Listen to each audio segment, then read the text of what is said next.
ಇದೇನ್ ತಾಯಿ ನಿನ್ನ ಅಟ್ಟಹಾಸ?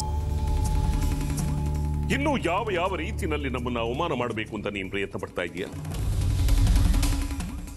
ತಲೆ ತಲಾಂತರಗಳಿಂದ ಪರಂಪರಾಗತವಾಗಿ ನಾವು ನಿನ್ನನ್ನು ಪೂಜೆ ಮಾಡ್ತಾ ಬರ್ತಾ ಇದ್ದೀವಿ. ನೀನೇ ಸೃಷ್ಟಿಸಿದ ಶ್ರೀಚಕ್ರದ ಶಕ್ತಿಯನ್ನ ಪಡ್ಕೋಬೇಕು ಅಂತ ಪ್ರತಿ ಜನ್ಮದಲ್ಲೂ ಕಷ್ಟಪಡ್ತಾ ಇದ್ದೀವಿ.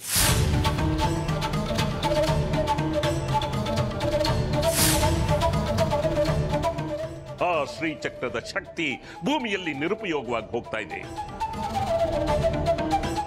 ಅದನ್ನು ಪಡ್ಕೊಂಡು ಸದುಪಯೋಗ ಪಡಿಸ್ಕೋಬೇಕು ಅಂತ ನಾವು ಹೋರಾಟ ಮಾಡ್ತಾ ಇದ್ರೆ ನಿನ್ನ ದಾರಿಲೇ ನೀನು ಹೋಗಿ ನಮ್ಮನ್ನ ಕಟ್ಟಿ ಹಾಕ್ತಾ ಇದೀಯ.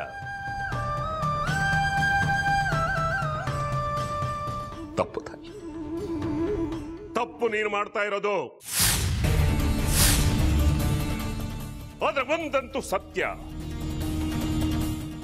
ಅದನ್ನ ಚೆನ್ನಾಗಿ ಗಮನದಲ್ಲಿಟ್ಕೋ.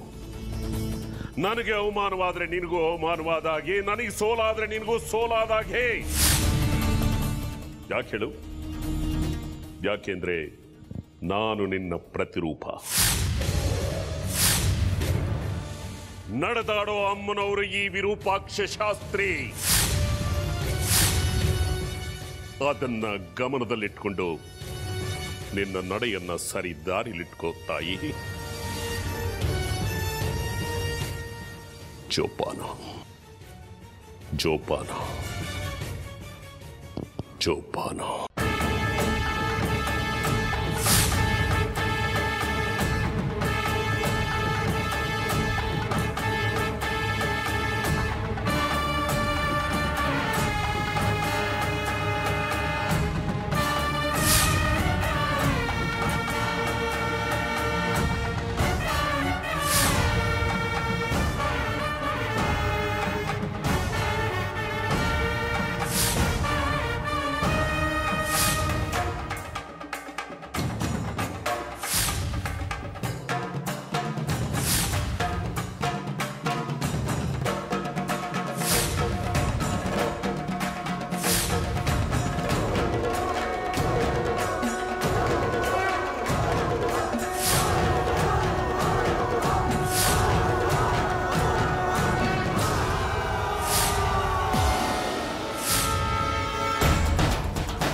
ನಡೆದದನ್ನೆಲ್ಲ ಮನಸ್ಸಿಗೆ ಹಚ್ಕೊಂಡು ತಲೆ ಕೆಡಿಸ್ಕೋಬೇಡಿ. ಬಾಯ್ ಮುಚ್ಕೊಂಡು ಒಳಗೆ ಹೋಗ್ತೀಯ ನೀನು?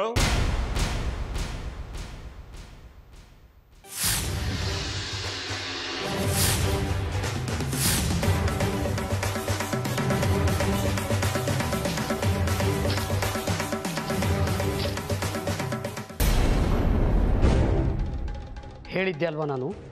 ಆಯ್ತಾ ಮುಖಭಂಗ? ಬೇಕಿತ್ತಾ ನಿಮಗೆ? ನಿಮ್ಮ ಮಾನ ಮರ್ಯಾದೆ ಗೌರವ ಎಲ್ಲ ಕಳ್ಕೊಂಡು ಚೀತು ಅನ್ಸ್ಕೋತೀರಿ.